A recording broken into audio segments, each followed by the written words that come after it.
Welcome to Season 3 of Malevolent Autopsy. I'm your host, Queen. I use she, her pronouns, and I am so excited to be here with you all. Now, let me warn you, this show contains major spoilers for everything in Malevolent as the day this episode is published. So, if you're not caught up, I'm not liable. Before we get started tonight, I'd like to ask my lovely co-host, what part of Arthur's body are you betting on getting injured this week? Whoa, we are going at 10 times speed, and I know why. We have so many submissions, so let's get right into it. Howdy, hello, I'm Vol Control. I use he, him pronouns, and this week I'm betting on Arthur's arm getting injured. It may be a brand new arm, but that's where he absorbed Lillith and where the scar was, so ergo, if he and Lillith are separating, he might hurt his arm. What do you think about that? I like that. I'm down with that. I can take a bet on an arm. What about our chapter? What did we just hear? As for where we are in the story, well, it's a lot of talking, so I'm going to try and just hit the highlights.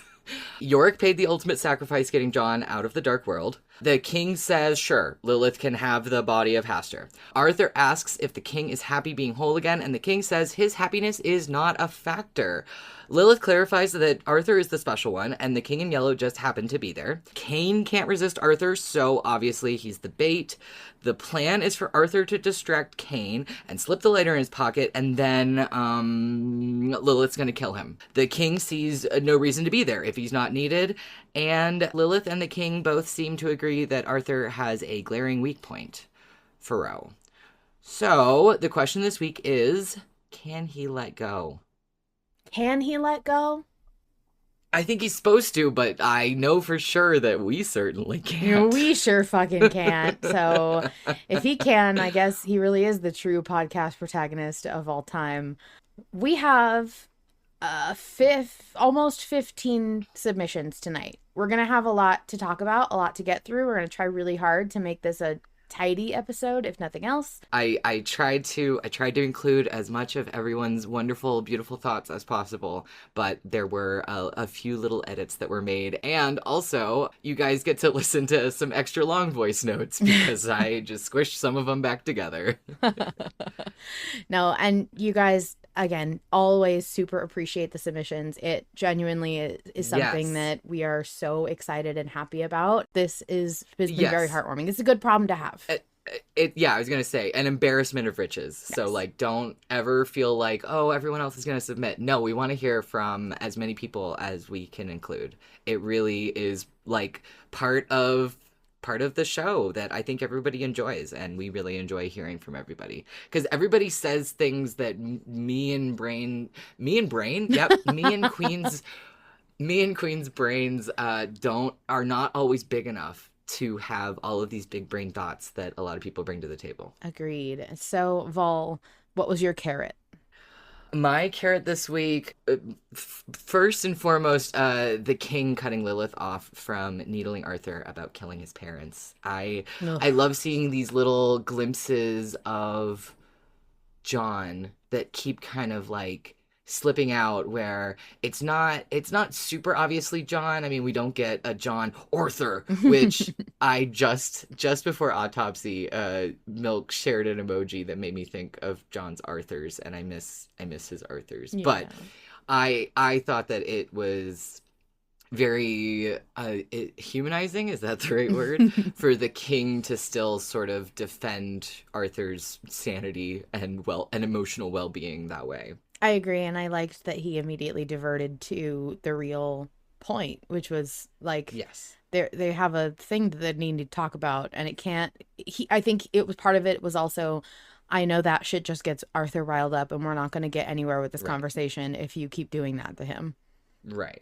And then I had to add when we were doing the re-listen, because so when I was writing the summary, I started writing out a long form summary like I usually do, but there was just so many little points that I was like, okay, this is going to end up as long as the episode if I try to include everything written out. So a joke that I wanted to make about Lilith's plan kind of ended up on the cutting room floor, and I keep going back. It was the first thought that I had the first time I listened to it, was that Lilith's explanation of the plan is very the draw a cat meme, where it's the first panel is draw a circle, and then the second panel is finish drawing the cat.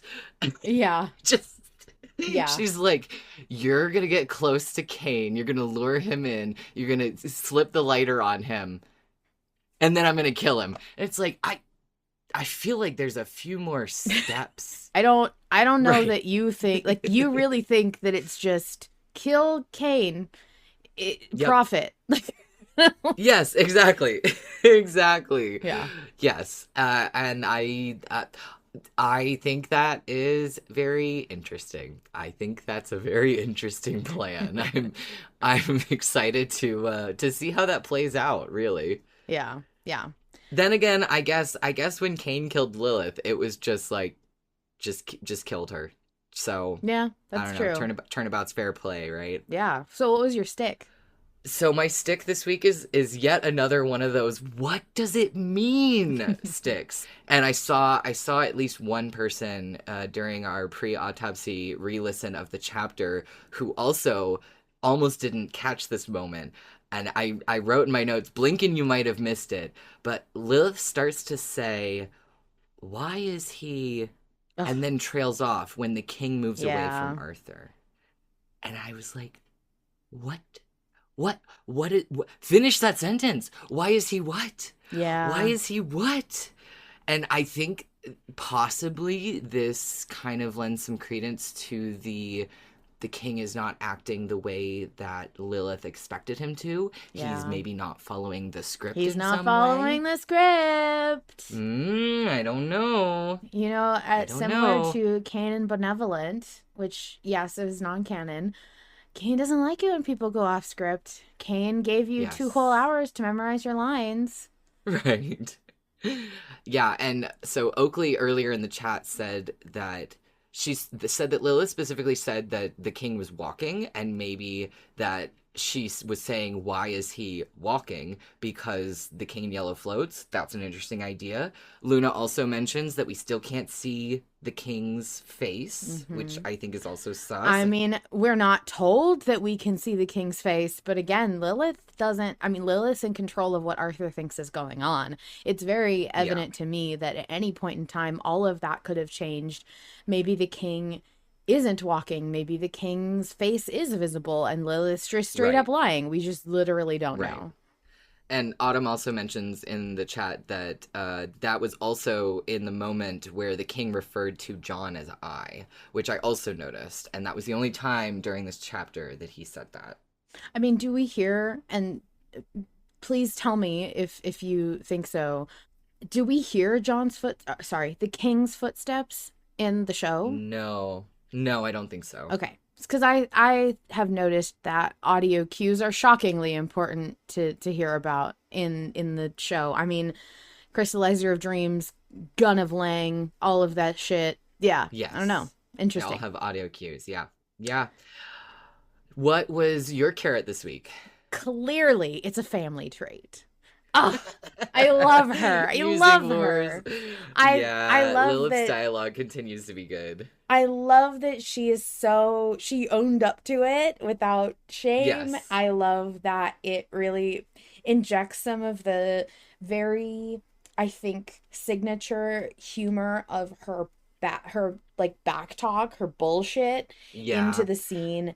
I really liked how it was accompanied by this frustrating, infuriating revelation for Arthur, and it still landed well with me. That line just hit really well, and I also think it's an important line because we all have to keep remembering that, she may hate this Kayne's ass, but she is still a daughter of Kayne, and she is still prone to being like Kayne, who has fucked everybody over and is very clever. Whether or not you like him, you have to admit he's very clever, and Lilith is said to be even smarter and cleverer. So, yes, I think that was a really good line to drop in there, and the way that it was delivered was really cool. You know what I just realized? Like, one of Lilith's traits that I realize is why she is quickly climbing the ranks of one of your favorite characters. Why? She's no nonsense. Yeah. she has these just like no hesitation, no nonsense comebacks, and yeah, that's very on brand for you. Yeah, I do love me to the point character. I bet Lilith would also Yes. like spreadsheets. Yes, yes. What was your stick this week? My stick is that I am terrified of baby related torture, and this Hmm. time I am powerless to stop it. There's no vote, there's no test, there's nothing I can do about the fact that Kayne is absolutely going to use either Faroe or Faroe's memory or Arthur's feelings for Faroe to dangle something horrible or do something horrible, and there's just nothing I can do about it. And it is the horror in the horror podcast. Oh no. And Yeah. I feel like it is an Yeah. ominous, awful looming figure, and I'm like shaking in my boots to hear it. I don't know what it's going to be like. I don't know what it's the unknown of it. I know what it's going to be Yeah. about. I don't know what form it's going to take, and I have to be brave enough to try and handle it. And I don't know, I'm very nervous. We're back in the baby torment nexus. The baby Like torment like we nexus returns. do you remember when we were talking about during the Kane versus Lilith vote at the end of season 5? Yeah, and that's the thing is and that's what I said when I remember like there's no vote, there's no test, because people were trying to use that argument in Kane versus Lilith and a couple other votes around that time to try and justify the vote, and you could make the case that I could understand both ways of, I don't want to see baby torture and that's why I'm voting this way, which is a whole other can of worms, but I could understand where you grabbed that argument from. And at this point, it's not an option. Like it has Right. nothing to do with our vote as to whether or not Kane does it. He's going to do it. The question is, Yeah. how is Arthur going to handle it? And Yeah. how we help Arthur prepare for that is what this vote really is. And Yeah. I And I think that we're sort of at like impossible odds versus impossible stakes, because this vote specifically, can you let go or not? That answering that question, even with possible baby torture in the balance, is like you can't, I don't know, like choose to erase her memory just to prevent her torture, if that yeah. makes sense. Yeah. No. Yeah, it's nasty. Not fun, not excited, not thrilled. I mean, it's my stick because it's a thing I'm scared about happening. It's not necessarily that of course I don't want it to happen, but like as far as the podcast But that's not your goes, concern. yeah, it's Right. it's gonna happen if it's gonna happen. My point is You've it's already very scary. girded yourself. Yeah. Yeah. Yeah. You've already prepared yourself. This is gonna happen. All right, let's buckle in. Let's lock the fuck in. Yes. So I know we have a ton of I have so many things to say about the episode, but I'm sure they'll come up as we listen to voice submissions. So Yes. shall we get started in doing that? Yeah, we've got some submissions that talk about the episode, so we're gonna start by listening to some of those, and then we'll get into the impassioned vote submissions that we got. Hello, this is Spade. This chapter's both nice and painful. To start off, I loved Lilith's sigh in response to the king's mentioning how she recognizes how Arthur won't tolerate being treated like a servant. She sounded so done, or at least tired with him. The king's behavior and words are really interesting to me this whole chapter. I wonder where the king was going when talking about the doll maker in response to the question about Hastur's body. I wonder if he was going to say something about how the offer to give Arthur's body to the doll maker was rejected because it wasn't his body to make the decision for. But he can with this one, because Hastur's body's technically his. Not entirely sure, I'm just guessing. I love the king, though he's so strange. He's very inconsistent between declaring he's not John and he was John, while still saying us and I while referring to something specifically John was a part of. He does it with Yellow sometimes, but he does it to John seemingly more. Though I do love Arthur showing off his seemingly natural talent of angering literally all entities he runs across, both on purpose and on accident. It's great. Man just keeps asking so many questions. He pains me at the end, though. He's heartbroken. I feel like part of him expected Lilith to ask something like letting go of Faroe, but not the king. He was upset by her, so he turned to the one friend he thought he had, and the one he's used to relying on, only to realize that friend is different and potentially gone in some way. That is all for now. Bye-bye. Thanks, Spade. I know you have another submission coming up, but I wanted to mention that I think it's so interesting what you pointed out about John slash the king slash yellow slash the king in yellow saying, like, having issues with us and we and I. It's very It's pointed, I very feel. interesting. Because Harlan Yeah. scripts this out in Word, like he writes out the script, so those are conscious decisions, I think. I don't think that's like a grammatical error or anything. So No. And hmm. I love playing with pronouns. You know, I think it's very interesting that it's not consistent. I think that especially for an entity that was separated and is now combined again, the mixing up of pronouns is really, really interesting to me. Hello, it's more Spade. I think there's a lot of things up with Arthur right now, and I doubt Lilith is telling the whole truth. While I do think in some way Arthur is a lure for Kayne, I doubt that's the full picture, since we've only really seen him actively seek out the Blackstone and now the Obelisk. Though the one thing he was potentially lured by Arthur in some way was, I guess, when he was trying to figure out why Arthur survived the ritual with John. Though that was more the manager's doing than anything. And I guess him being quote-unquote lured in some way could have also been him being distracted by killing a bunch of Arthurs? Maybe? That or it was just part of his plan in the first place. If so, then why? Though the lure stuff aside, I think there's still a lot going on with him. Both things I think that Lilith was aware of and things that she wasn't. For example, she didn't expect Arthur to be able to silence her.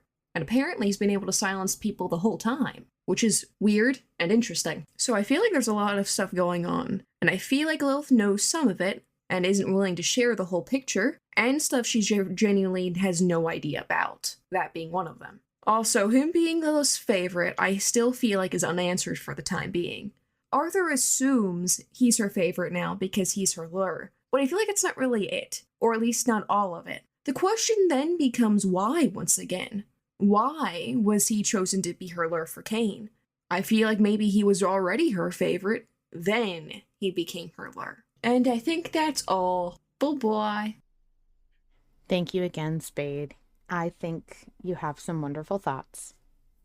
Yeah, there is a lot of things up with Arthur, and they keep going back and forth between you're not special, you are special, you're my favorite, but it's just because you're a lure.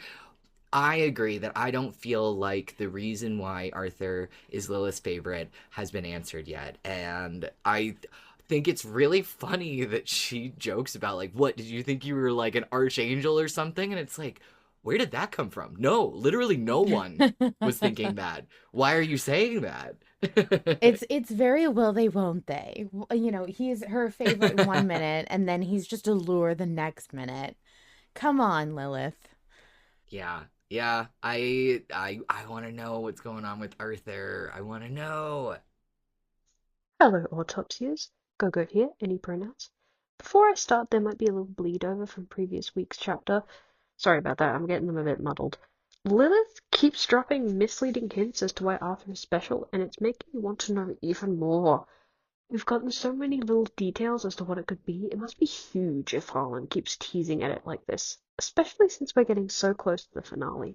As much as my favorite god fragment is somewhat dead or gone in this situation, I'm still so very, very fascinated by this whole version of the King Yellow. Are we calling him that? Jello? Is that what we're calling him? And there is a little bit of me that is happy that Arthur's treatment of Yellow is biting him in the butt a little bit. Love Arthur, and I get why he was acting like that in season 3, but some of those parts really made me want to reach into my phone and shake him very violently. The way that Yellow's hate and fear towards Arthur versus John's love has created this something akin to apathy, neutrality. I've always loved Yellow and John very dearly, and I've always loved picking them apart, so seeing them merge has my analysis brain turning. And it works both ways, too. This new version of them does absolutely still care for Arthur. He called him special, defends him when Lilith taunts him. It's just in a different way. Him choosing to stay behind is also out of care, I think. Yellow's influence is creating a perspective on Arthur that is skewed by practicality. He can't do anything to help, so why would he come along? Though I suspect he still will have a role to play in the finale anyway. This has also got me thinking about a potential hypothetical. Even if John and Yellow separate, they're still never going to be the same. The whole thing of John and Yellow is they effectively started off as the same, and then they learned the way they acted from the way Arthur treated them. So, now that they've seen each other's memories and perspectives as if they were their own, they've now both experienced the events that shaped the other. Even if they were to hypothetically split again, they will never be the same. Thank you, Gogoat, for your submission. Yep, they will never be the same. But yeah, and I do really love seeing this character of the king, this mixture of John and Yellow, and how they are together, having shared each other's experiences and memories now. But yeah, it's finally hitting me. I miss John. It's finally it took a couple of weeks, but I do. I think I see people talking in the chat about the tone of the king's voice talking about certain things. I have to just briefly say, I have been burned so many times by misinterpreting the tone that other people are taking in their conversations, in the narrative podcast that I listen to. I apparently am not always very good at reading tone, so I've started really second guessing myself as to like what I think characters are feeling if they're not saying it explicitly. So I'm so nervous to be wrong about like if the king is really feeling a certain way or like what Arthur sounded like when he said a certain thing. But I do think that a lot of these performances are very nuanced on purpose. And I do think they're supposed to be difficult to read or you have to squint to understand. I don't think that... Well, and we'll get into it in some of the later messages, but like it does, we've been saying this, it does feel like scripted in some way, or like a play, like something is suspicious, it feels like. Yeah, I agree. Hello, it's Oakley, they, them. First time submitter. So, many things happened in this episode, but I am a John stan first and foremost, so I'll cut right to the chase. What on earth did the King in Yellow mean when he said, "My happiness isn't a factor"? That's a bit of an abnormal thing for someone who is whole and content with themselves to say. And the way he said, "You don't need me," too, while cutting off Arthur's rebuttal, plus his statement of, "If there's nothing I can do to help you, then I'd rather not be there at all." All of that felt very much like it came from John's insecurities of feeling helpless or powerless. All that is to say, I think something suspicious is going on with totally not John, and I am extremely excited to see what it is. This week is going to be a hard one to wait. Thank you, Oakley, for your submission. Oh man, that... Yeah. You've now been immortalized in Autopsy.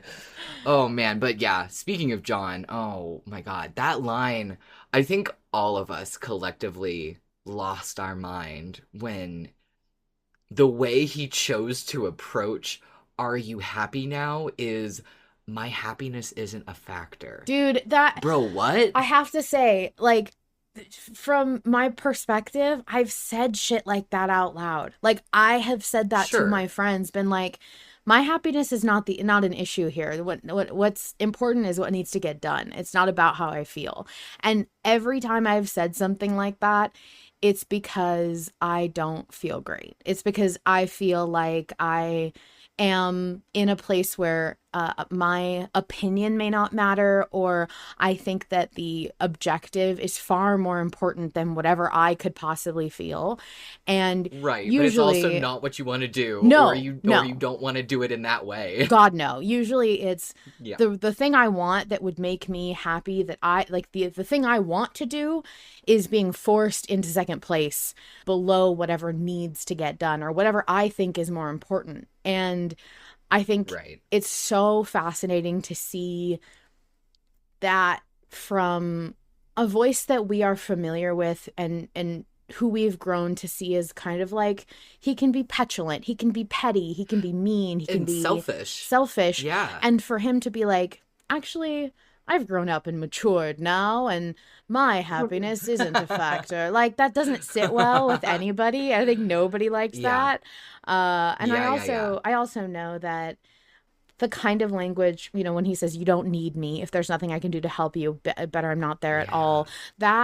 That kind of thing is also something I've said plenty before, where it's like, oh, well, I don't need to go because, you know, you don't need me there. You don't need me. Why would I need to be there? It reminds me actually a lot of when there was a game of D&D I was playing, and it was a years-long campaign, and the party had split, and I was like, well, I just won't show up to the session because you guys don't need me. I don't, you know, my character's not there. Why would I come?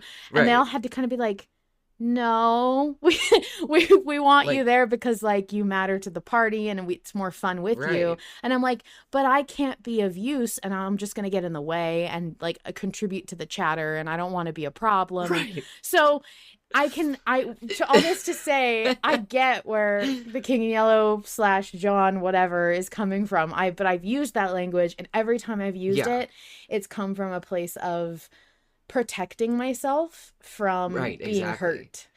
Yeah, it is kind of interesting, and it reminds me of what Gogoat was saying about how his choosing to stay behind might be out of care in some way, that he thinks it might be easier for Arthur in some way if he wasn't there to make things more difficult, as well as not having any contribution to offer.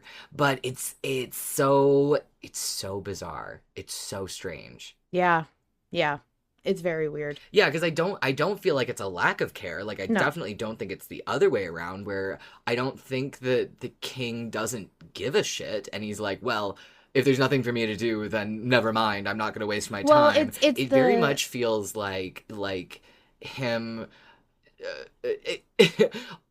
He doesn't say it in a pouty way, but it's almost a little pouty, where he's like, well, if you don't need me, then I guess I'm useless. It's the ever ongoing battle of pragmatism versus your feelings. I mean, no, he's absolutely right. He does not need to be there if he's not going to be useful, and there's no reason for him to be there other than the fact that he is a very significant emotional piece of the story.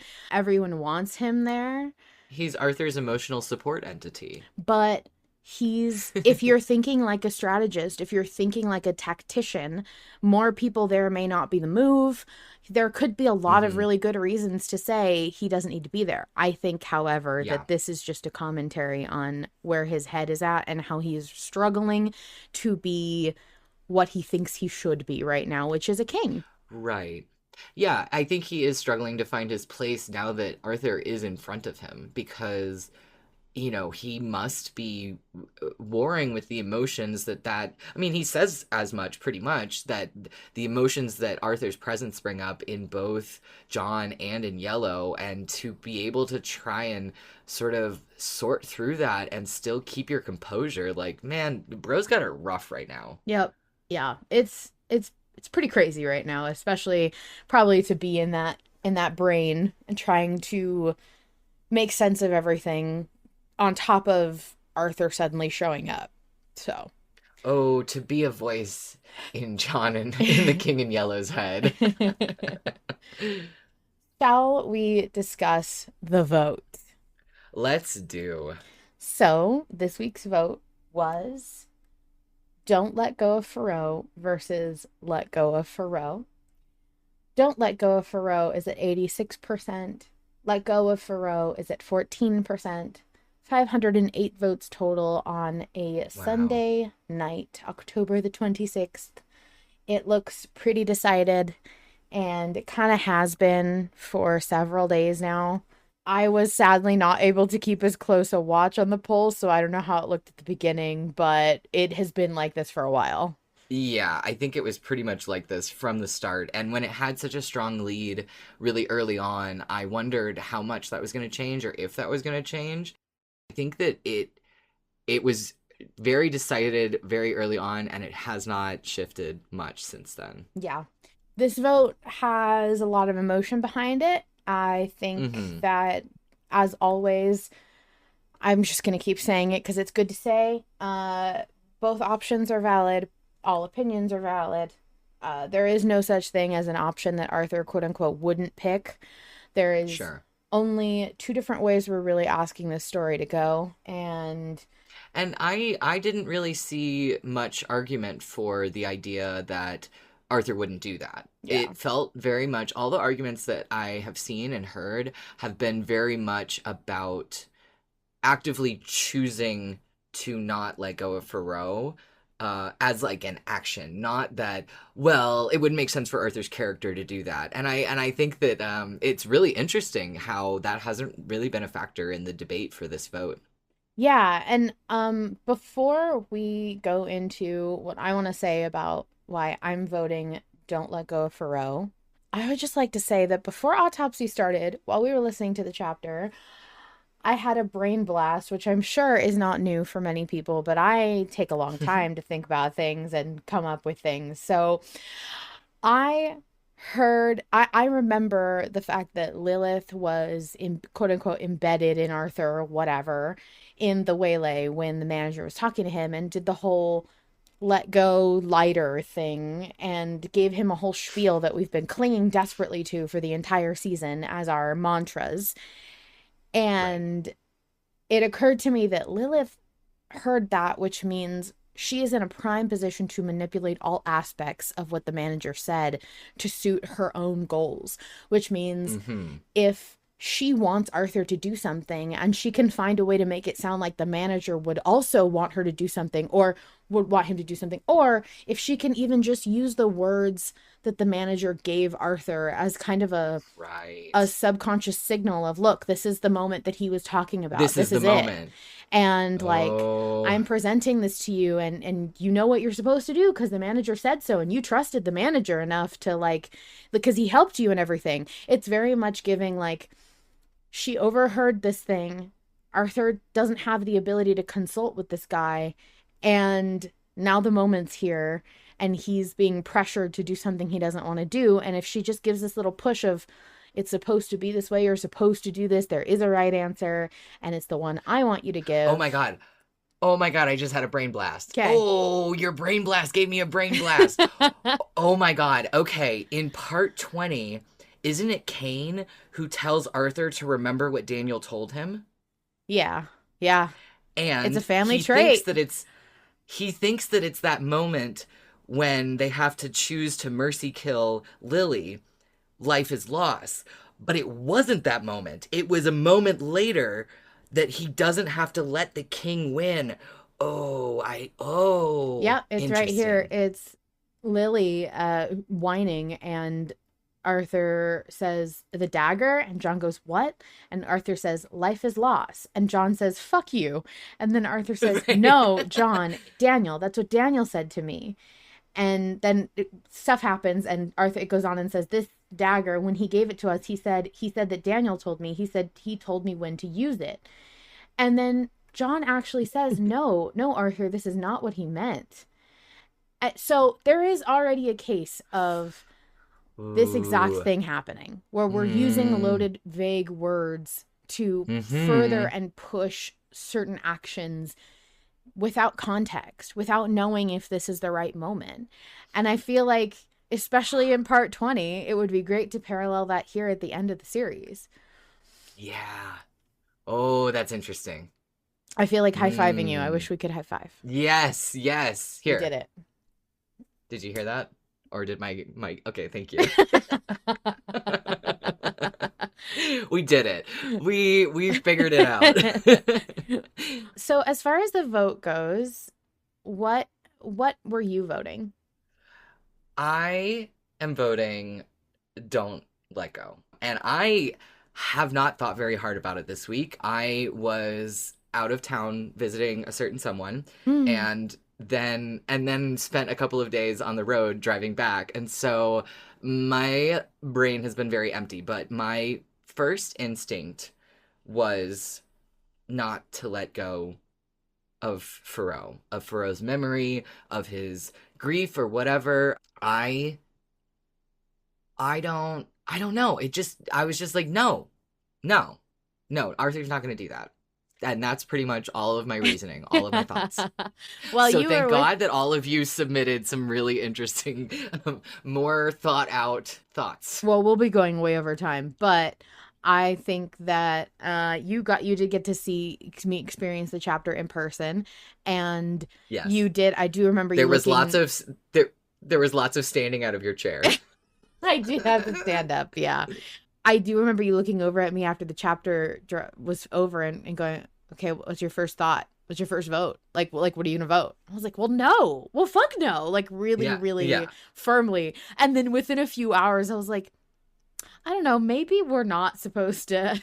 maybe I'm wrong. And then I flipped right back. But yeah, I classic queen flipping maneuver during a difficult and emotional vote. And I am kind of happy that this has been an emotional vote that's been pretty one-sided. It's kind of nice when the majority, I won't say everyone, obviously there is that 14% of voters who think we should let go. And I saw some really interesting discussions and arguments in Slow Poll about why they think that we should let go.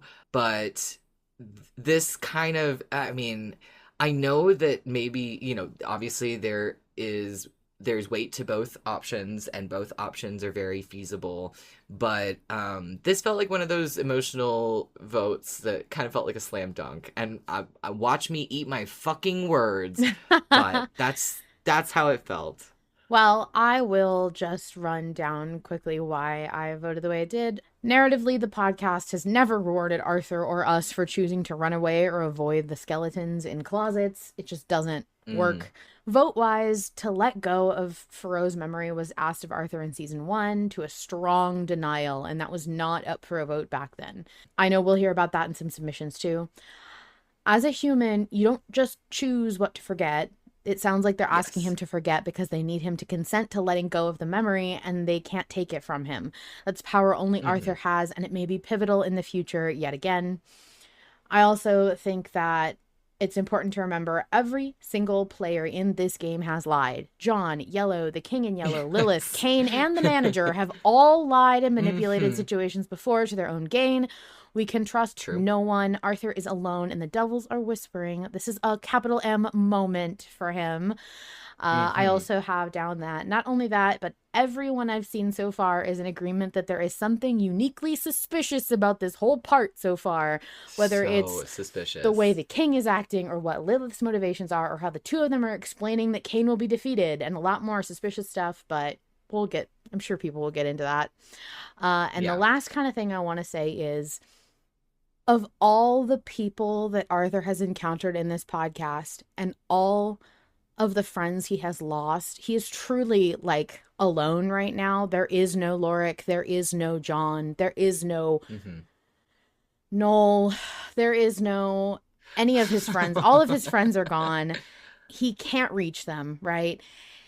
His best friend is practically a stranger to him right now. But you know who has never left him, never let him down, or lied to him? Faro.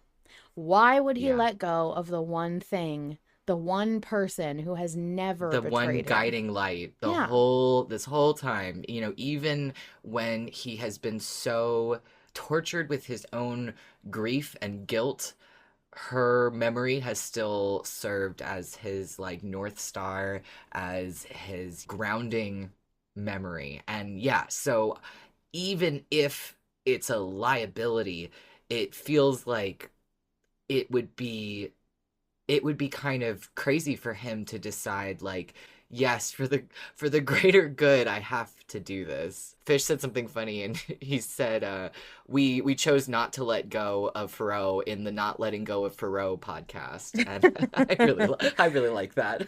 Yeah. And I think it's important to remember that there is a very clear distinction made in the dialogue that they're not actually asking him to let go of Faro in the way that I think many of us interpreted let go.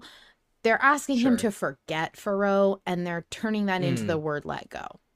Yes. Yes. And considering how suspicious, wasn't this the chapter where after it dropped, you were in the channels for like the next hour just going off like calculation meme, just going off about how suspicious and how much of a setup this looked like. And it does. And so other people will bring this up, but the fact that they're trying to they're trying to convince Arthur to let go of Faro's memory, to forget her, when the king has tried to do the very same thing. It feels so suspect. It really does. And I think we are going to go so far over time, but we have an obligation to fulfill. So let's get started. We're about to do Yes. a ton of voice submissions, and we're going to start with an email. Alrighty. We have an email here, and it says, "Hello, Autopsy. Ellie here. She, her. To let go or not. I've been dreading this moment. I think many of us thought a vote like this would come sooner or later, and it's here now. A concept that has been haunting us and Arthur as far as season 2, I believe.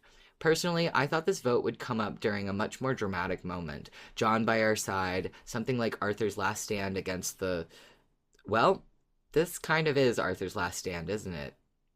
He's in unfamiliar territory, surrounded by 2 eldritch gods, one half hostile, one seemingly indifferent. He has no one left. He's so tired. Wouldn't it be easier to let go? Spare himself the pain? And yet, something is off. The new king keeps testing him, but dodges Arthur's questions whenever he can, and Lillith is not telling us the full picture.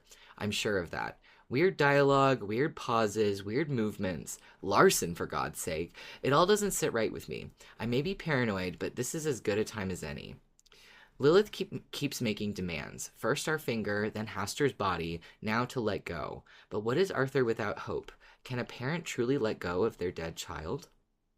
The 2 gods' reasoning for letting go seemed to be the threat of Kayne torturing Faro in front of Arthur. But even if Arthur were to magically forget about her, his paternal and, quite frankly, human instincts would still be present. He wouldn't stand idly by while Kayne harmed a child, so letting go has to mean something else, right?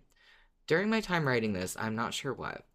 Faro's memory saved Arthur from the king taking over his body, and it saved him from Scratch too. Can it save us again? Regardless, things are going to get heavy from this point on, no matter what we choose. Will we choose to hold on to our Achilles heel knowing it's our last hope? But by holding on, are we willing to risk all the different realities where Arthur and Faro are happy and safe? And lastly, a huge grackle theory for fun. Lillith and the king are both beings of manipulation, mind alteration, and dreams. And at this moment, we are relying solely on Lilith's narration. Who's to say this is real? What if all of this is a fabricated dream to test Arthur? A rehearsed script between 2 or even 3 gods to test if Arthur's willing to let go. Should he? Let's see what happens. Oh, such a beautifully written email with so many great and Yes. wonderful points. I especially love that you bring up something I'm excited to correct you about because it's just so damn painful. Are we willing to risk all the different realities where Arthur and Faro are happy and safe? There are none of those left, my friend. Arthurs are all dead. Tens of thousands of Arthurs have died, and all of the Faros Motherfucker. are abandoned. So, Jesus. You just gave There's so not- many people psychic damage. there's I hope you can hear the screams from your house. There's I not. hope you This can is hear the them. Arthur. This is the Arthur. There's no more other Arthurs. You don't have a backup Arthur. This is your only Arthur left. Love This is him. the Cherish only one him. left. It's the only one. Okay, but I'm gonna choose to fixate on Ellie's grackle theory, which I love. I think it's really interesting. I think it's very intriguing to consider the fact that none of this may be real. I mean, they're in the dreamland. That's true. Right? That's true. Right? Although, Dreamlands I mean, plus then Nightmare Queen. you have I to don't know though that Harlan has said he doesn't want to do the nightmare over and over again. Can't do it more than once. I know. Remember? But what if that was a misdirection? What if he's like, what he oh, I'm wants not gonna you do to that do." again, just to give us the triple reach around. I love it. I love it. Yes, go off, Yep, King, yep. etc., etc. Let's listen to another one. Milk says, okay, I think it's time to go to bed, people. Sorry, go ahead. This is Pie. What is the king playing at? Lillith I get. This is a logical extension of her nihilism. Not even accounting for any ulterior motives, she does not believe that strength can come from weakness. I don't need further answer from her. And the manager isn't currently on the premises. But how could the king ask this of Arthur? How can the king be resistant to killing Kayne, but pose no objection to giving up Faroe? What does he see from Kayne's death that is worse than Arthur giving up his daughter? Is it Arthur dying? I cannot presume to understand the inner workings of the king. That has done nothing but elude me for the past 2 chapters. But to me, Arthur letting go of Faroe is far more horrific than him dying. That isn't just his guilt. For Arthur to be unaffected, he needs to not care for her. And I don't know how he could stop caring for her without completely disassociating or her having never happened. In either case, I don't think that's Arthur Lester anymore. He'd share a name and face, but Arthur continuing to call the king John will make it true. Pie, when Val and I were listening to this together earlier today, we were like, Pie's submissions always end with these banger ass lines that leave us just breathless. And that was one of jaw them. agape, Oh. staring into the distance. Oh man, Pie, your brain is so big. It is so big and wrinkly, and I am so glad that you submit for us, because I hadn't even thought about the fact that there might be like a fate worse than forgetting Faroe that the king is afraid of. Mm. What? Oh. What could that be? Because you're right. Like, I mean, sure, Arthur dying would be terrible, but he's died so many times that, like, at this point, it's like, whatever, he's fine. He's got 9 lives. He'll come back. He's a cockroach. You can't kill him. But if he completely forgot Faroe, that wouldn't be Arthur Lester. Yeah. Oh, man. Yeah. Gogoat again. Any pronouns. I'm talking about the vote now. I've actually cut some stuff out of my notes because it was getting too long. Vote talk. I'm a little bit lost on what they want him to do for letting go. Arthur has proven that he can ignore Faroe's pull when necessary. Has he already not let go, at least in the way it matters? He's holding her not in his heart, but he's acknowledging that she's gone.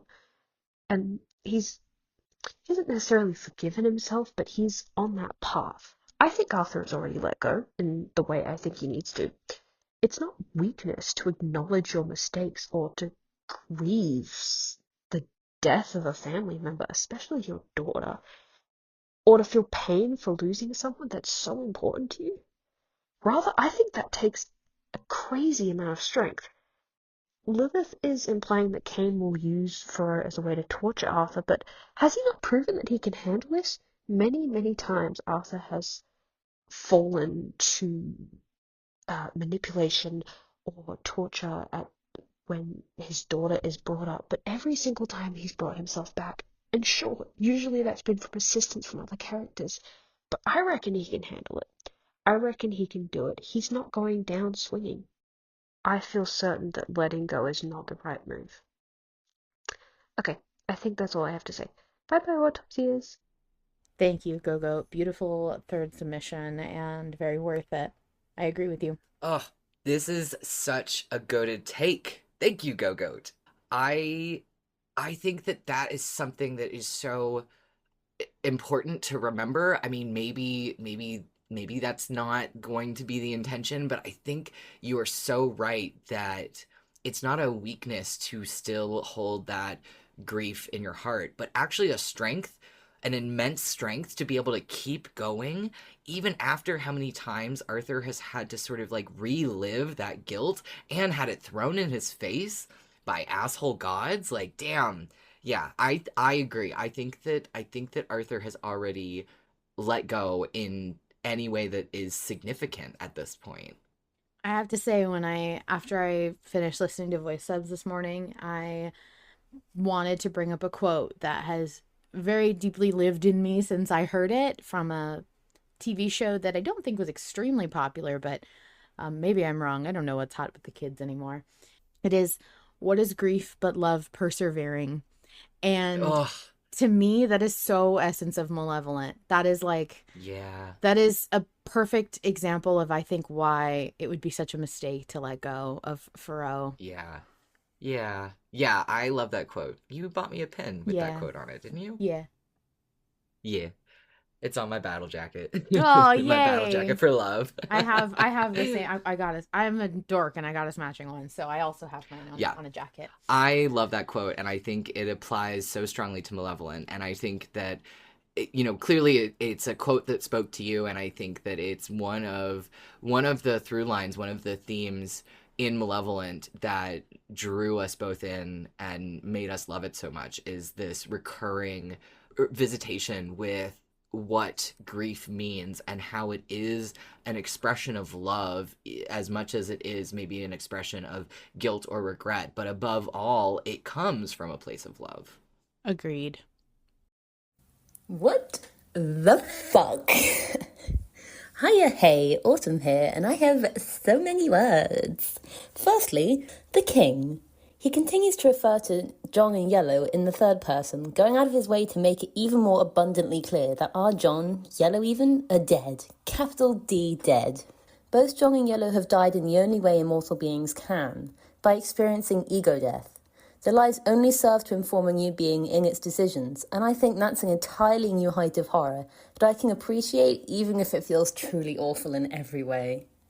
To this week's topic though, Faro. No, absolutely the fuck not.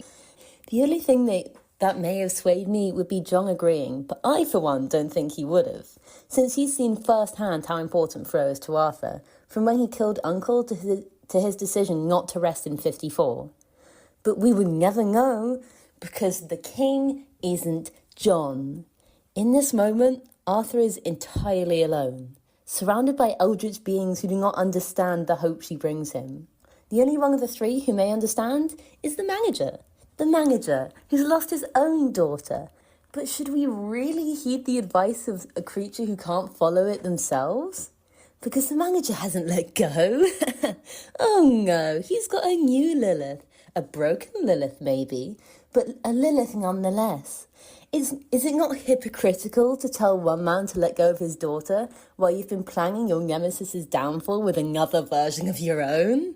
And you know what? I'll say it. This seems like a setup. It's so strangely malicious. The king dropping Yorick's death out of the blue, reminding Arthur that John is dead constantly. It's almost like they need him weakened, broken for whatever they have planned. When Arthur asked if he was just a lure, Lilith never outright confirmed or denied it, rather choosing to deflect, saying that Arthur wasn't some sort of special angel boy. But that doesn't really mean they don't have other plans for him. And those other plans seem to involve breaking him down to his very core, so I do not trust a word out of their mouths. And I am glad that the poll seems to be reflecting this, because everyone is collectively saying fuck no, and my day is made. Anyways, have a good autopsy. Thank you, Autumn. Lovely submission. Very much in agreement with you. Yeah, I really like your your sassy approach to the fact that the manager is maybe the only person who could be able to sympathize with Arthur in some way. I mean, I think it's still very different because, Yeah. the whole Eldritch God thing. But I totally agree that having lost a daughter that he truly loved, would he really ask Arthur to let go of the memory of his daughter? No, he wouldn't. And No, that's no, why I was no. saying, like, earlier, Lilith is absolutely manipulating the manager's words. I don't think the manager's intention was Yeah. ever this. I think Lilith Yeah. is stubbornly insisting that she is the only one who knows how to kill Kayne, and she has this plan and it relies on Arthur doing this, and she thinks, I'm going to utilize what the manager said to get Arthur to do this because he's stupid and doesn't understand this is the only way it can win. So, Right. Taliesin, he, him. So I have a lot of thoughts on this, and I am just going to speed through my bullet points. I'm very strongly in the camp of no. Faro's memory has saved Arthur and John countless times. I also think Arthur has already let go between saying no when Malum asked if a man who kills a child deserves to die, and also admitting that even if Faro were in the dark world, he wouldn't look for her. We also don't know that this is what the manager meant by letting go, and even if the manager did mean letting go of Faro's memory, I'm not inclined to listen to someone who couldn't let go of the death of his own daughter and sought out another Lillith to take down Kayne. Also, why am I going to listen to Lillith? I learned my lesson with the bite vote. I'm not listening to her anymore, and I don't think Arthur should either. Arthur has also already given up so much of himself already. Why should he give up the memory of his daughter? And on the topic of narrative foils, Kayne has let go of everything and is seeking to destroy the world as we know it. And I think as much as Arthur is a foil to Kayne, it makes sense to me that Arthur should hold on to this memory of something he cares deeply for. It's something that separates him from Kayne, among other things. We've also been told by Arthur himself, as well as others like Aelia and Lorik, that Arthur's humanity is what makes him different. Sure, he'd still have his humanity, and he'd still be willing to fight for any child to not be harmed, but I think it'd be silly for Mr. Humanity himself to let go of the memory of his daughter and therefore the growth he's had concerning Faro over the course of the show. Also, the mention of him being manipulated by Kayne in the music box back in episode 20 was very much so a new to the horrors and unhealed version of Arthur. Of course, that Arthur would follow the music box, but Arthur has grown and changed so much since then. He's smarter and wiser, and he knows what needs to be done and won't be so easily tricked the same way that they're holding over him. And also, I think Arthur deserves another fuck you, I won't do what you tell me moment. Thank you very much, Taliesin. I loved that. And he does deserve another fuck you. I don't do what you tell me to moment. He deserves all of them. Yes, absolutely. Yeah, you broke my heart by saying that Arthur's already given up so much. Oh, he has. But I think you make an excellent point about the fact that Arthur and Kayne are foils for each other. I think that, like, almost for that reason alone, like, disregarding all the other, like, touchy-feely arguments for why he shouldn't let go of Faro, the fact that he's going up against Kayne, who has let go of everything and wants to destroy everything, to hold on to this one scrap, this one human thing, instead of, in the face of being told to let go of it. I think that's a really powerful argument. Yep, full agree. Hello, Autopsy, aka Trash Panda here, she, her pronouns. It's been a minute, but this week brought me back, because truly, hell, nah.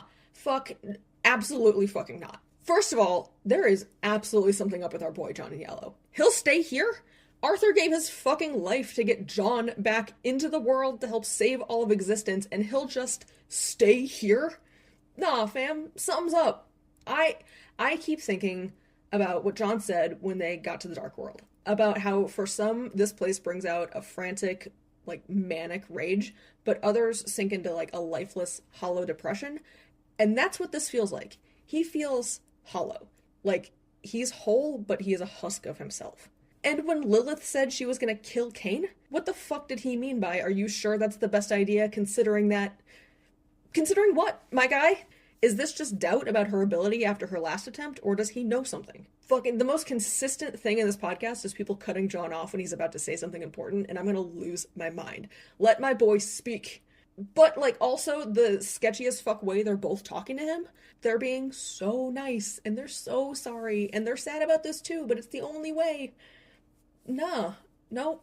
I don't like it, and I don't buy it. Also, just casually dropping that Yorick is dead? That's some destabilizing cult leader bullshit. That's an isolation tactic to make Arthur feel even more alone. Yeah, I'm sorry, all your friends are gone or dead. Yeah, I'm the only friend you have right now. You have to trust me. Fuck right off with that. Gods of manipulation feel like they're showing up in force right now, but it's shit we've seen from both of them before. Thank you, AK, for your submission. I know we have another one to get to, but I will pause here for commentary.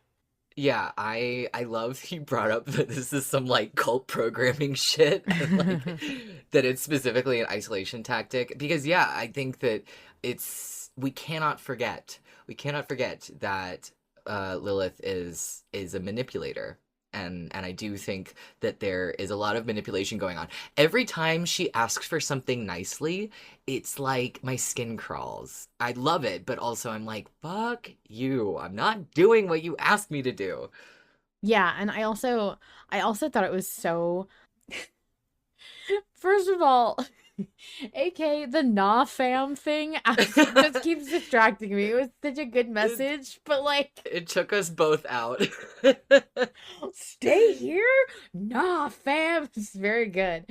I I do think that Lilith's like even when she opened the chapter, which public listeners aren't going to get to hear this, but we are having Lilith present us with the options and introduce the episode to us every time, sort of the way that Booth John used to. And even Lilith's voice there sounds so affected and mocking. That's what I was thinking. Every That's what I was time. thinking about. I was literally hearing that mocking, sickly sweet little tone she took when she was like, ask about the body. Just please. That's Yeah. it. She's like, you don't want us. This could be our last chance. Like, she's almost like. You don't want us to get stuck together. Yeah, it makes Oh. me wonder if she has heard. This is a meta thing that really doesn't matter, and I shouldn't be rambling, but it almost makes me wonder if she heard Booth John. If she has been around for all of Booth John's introductions to the listeners and everything. Interesting. Shall we Interesting. continue? I know we're short on time, but AK did such a wonderful rundown of all of the references, and so I had to include this message. Yes. Thank you so much, AK. Yes, let's listen to this really well-researched one. And okay, look, listen. I know everyone else is going to talk about this too, but it cannot be overstated. Faroe has saved Arthur from both of these entities multiple times in the past. Holding on to her, refusing to give her up, fighting to hold on to her memory until the bitter end being Arthur's only salvation is a through line in this story. In part 12, a half-merged king in yellow can't fully take control because Arthur refuses to leave a memory of Faroe behind. In part 18, a king in yellow masquerading as John tries again to coerce Arthur into leaving Faroe's memory behind, and Arthur sees through the facade because John would never ask him to do that. And I am glaring so hard at this whatever version of John in yellow they claim to be right now. In part 31, Arthur's memory of the duck pond saved him in his first encounter with Lilith as Scratch. The happiest memory he has with Faroe being what overcame the power of pain and grief Lilith used against him. In part 51, his defense against Lilith the second time is the lesson Alia imparted to him, which is, verbatim, the importance of having the will which says to me, hold on. As a bonus, Faroe saves John while he's in the Dark World, her grounding connection to humanity being what reins him back in. And in the same part, we hear Arthur making the choice not to let the threat of pain make him give up the ones he loves. Beyond that, every one of our most impactful poems, Invictus, Space and Dread in the Dark, even Stopping by Woods on a Snowy Evening, is about not letting go in the darkest hour. Look, I don't give a shit about what the manager said about letting go. The entirety of the show is telling us to hold on. This is not healing. This is not moving on. This is still a story about hope, and giving up Faroe is giving up hope. I feel like I need a soundboard to do an applause sound. I know. Mwah, mwah. That was so wonderful, AK. Thank you so much for collecting all of those references. That, I think, really is like the nail in the coffin. Like, it does feel like there are so many times when we have been told to hold on. The quote from Alia really hit me. Yeah.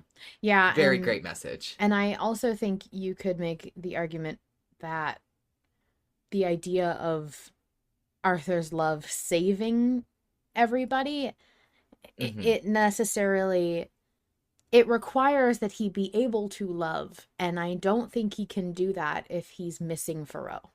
I don't think you can that's such a good point. I don't think you can take Faroe away from Arthur and have Arthur still be capable of the world-saving love that he's is not required. He's not Arthur Lester anymore. Yeah. Let's listen to another one. Yeah, we have a submission from someone who is actually voting to let go. So here's one from the 14%. Yes. Hello, everyone. It's Luna Maria, she, they pronouns. I think I am one of the few let go voters, so I wanted to chime in this week. Even though I don't mean let go, I think the way a lot of people are interpreting it, I actually think this poll might be a little bit of a false denominator. I don't think there's going to be a this or that in terms of this. I think it's going to be kind of a middle ground thing. That or my version of let go is not Arthur forgetting Varro, but letting go of his grief and the idea that the only way he gets to be happy is when he feels he served his penance for this situation. I know he doesn't want to die anymore. Malum established that for us, and he tried to stay alive in season 5. However, I think he is still convinced he only gets to be happy when he's reunited with Varro. He pushes away relationships and care around him so often. He is very emotionally repressed. And he just told us in the previous episode, he was hoping when he died, when he sacrificed himself, Thoreau would be waiting there. He thought she was. And he also said his idea of heaven is one more day with Thoreau. Crazy from him because he's kind of been an atheist up through the series all this time, too. So I think letting go for Arthur means letting go of the idea that Thoreau is the only way he gets to be happy in his life and that there are other ways in his life he can be happy. I don't know how that translates to the battle with Kayne, but it's something I think about a lot. Thank you, Luna, for an absolutely underrepresented opinion in the poll. I loved hearing about it. And I do see, I legitimately see where you're coming from. I see how you could arrive at that conclusion. And I think that's part of what makes a poll good, is that I'm easily able to see how you could vote the other way. Yeah, and I don't think you're wrong either. Like, I think that if Let Go of Thoreau had won, I think that it would have been deeper than just erasing the memory from Arthur's mind or something like that. I think it would have had some, well, I was going to say, I think it would have had some implications, but also I think that not letting go of Thoreau is going to have some implications. It's going to bite us in the fucking ass. Oh, yeah. Oh, yeah. But I really liked hearing from the other side and how, and I think a lot of people who were voting for Let Go felt that way, that this was not about letting go of like the literal memory, but letting go of some of the guilt that he has continued to carry with him. And I do think that, I think Gogoat was saying earlier, I feel like Arthur, and you talk about how he's grown, like I do feel like Arthur has let go and processed and gotten past some of those feelings of guilt that he's carried so much with Thoreau's memory. But it will be interesting to see. Yeah. And I think something that was up for debate from the very beginning was, how do you interpret let go? And I think some of that got cleared up by the wording of the poll, which for me even just cemented my vote, which was, it wasn't just let go or don't let go. It was let go of Thoreau versus let go of Thoreau. Yeah. Hello, Autopsy, Oro here, they them. So, letting go or not, this may be the vote I feel the most strongly about since I joined the Voices. I wouldn't vote to let go of Thoreau, even if I believed that there was no other way for us to win. But I don't believe that's the case. Yes, Lillith is echoing what the manager said, but we don't really know if that's what he meant. The king is supporting her, but honestly, I don't believe him / trust him. He doesn't seem to fully support this plan, and he is hiding something from us. So we are left with this just being Lilith's opinion. I don't think she's lying to us about it. I really believe she thinks this is what we need to do in order to kill Kayne, even if she's definitely not telling us the whole story here. And although I think her opinion is important, we have been told by other characters that we should not let go of Thoreau. Lorik just told us that Arthur is a man whose love will save us. Malum, back in season 5, said, "She's the spark within every firelight you birth, the embers in every torch you carry. She is with you. She is what gives you light." And Alia told us that, no matter the darkness, you must continue carrying the fire. And I think it's important that most of these characters understand mortality and humanity better than Lilith could ever do. What choice will let us win this fight then? I don't know. I can't tell if this is a trap, what Lilith, the manager, and the king are hiding from us, but choosing to not let go, it's not giving up, and I'm willing to take the risk of failing if it means Arthur gets to keep his little girl close. That final sentence, thank you so much for submitting. That final sentence is like what did it for me. Like, yes, I'm willing to risk it to let Arthur keep his little girl. That's kind of boils down, I think, what most people feel right now after everything Arthur's been through. Well, especially because I don't believe that Arthur is going to get Thoreau back. And I think that all he has is her memory. And so to let go of that, it just feels bad. It feels sad. It feels like it wouldn't be Arthur. Yeah. Yeah. Are you sure that is the best idea, considering the what? If Kayne succeeds, the world ends. The king said it himself. Not even a memory of us will exist. What are we not considering? I ask this especially because of his reaction to being told that he's not special. Of course he's upset. He thought Arthur was dead until a few hours ago, and now he's being told that Arthur doesn't need him anymore? But he doesn't just sound upset, he sounds surprised. He wasn't expecting this. He sounds almost incredulous at the notion that his involvement was entirely due to Lillith. But he was expecting this conversation about Kayne. Are you sure that is the best idea? That is a critique you make when this isn't your first time discussing this with someone. And I don't think that it was Lillith based off of his reaction to her plan. And if he's just going along with Lillith, he isn't doing a very good job of it. Alia said that both souls are needed. I think someone has reaffirmed this to the king. He knows something he isn't letting on. There's a reason he's not letting Arthur become close to him physically or emotionally. And however he learned it, rebuilding Carcosa would have made an excellent cover from prying eyes. Hi. What? What? So there's a reason that we put Pie's message at the very end, because sometimes Pie asks questions that I had never even considered, had never crossed my mind, and they just kind of like make my brain explode. Rebuilding Carcosa would have been a good distraction from prying eyes? Yeah. What? Yeah. I am going to be rotating that in my head like a microwave all week. I have so many thoughts I can't put them into words. There are so many questions, and it just feels like every chapter opens up new ones, and I can't believe we're so close to the end of the season, and I am hoping to God that some of the leftover questions will be answered in other ways in Harlan's work God, I hope in the so. future, because not having the answers to some of these questions is going to kill me. There are lots of things where I'm like, oh, I'm so glad that's not answered because fan creations and blah, blah, blah. This is Right. not one of them. But I want also, all of the answers to all I of want this. answers. Oh boy. Well, it was wonderful to hear from everyone, and I did have one last little message, another piece from Autumn's very long message that they sent in this week, just to leave on a really positive note. Malevolent is a podcast about hope, and Thoreau embodies Arthur's hope.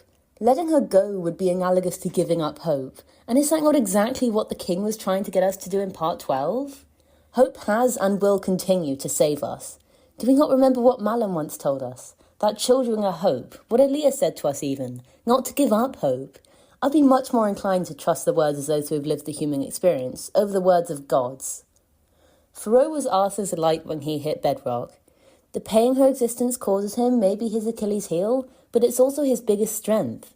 Thoreau is the reason he keeps fighting, clawing at existence in spite of the odds, or for the opportunity to allow at least one version of his daughter to live peacefully. And what world is there to fight for if there is no Thoreau? Not even John is there for Arthur to tether himself to. Without Thoreau, he'd be truly blind, alone in the dark. Genius, beautiful, perfect, no notes. Lovely. Thank you, Autumn. Yeah, just some notes about hope. Just some hope to carry us through for the next, I don't know, less than 24 hours, possibly? Yeah, tomorrow we get our new chapter and all the... I'm just going to pretend we're going to get all the answers that we just asked our, questions and everything. Yeah. Yep. Oh, man, we should have made a list of questions and just sent them to Harlan earlier in the week. Yeah. How silly of us. Help him write the episode. Thank you. Have a good night. Good night, everybody. Thanks so much. It was under 2 hours, okay? Thank God. Thank you, of course, to Harlan Guthrie, the sole creator of Malevolent. Without his labor of love for a story he wants to tell, we wouldn't be here. To join the live recording, submit your own message, get in touch with me, and more, visit linktree/Malevolent Autopsy. The official Invictus Discord server is open to the public and includes a channel just for Malevolent Autopsy fans. We also have our own private, patrons-only channel. Finally, thank you to Mizra, Nikki, Vol Control, and everyone who has helped create and maintain Malevolent Autopsy. These friends are also volunteers who donate time and energy to help put together this love letter to Malevolent. And until next time, the horrors persist. But so do we.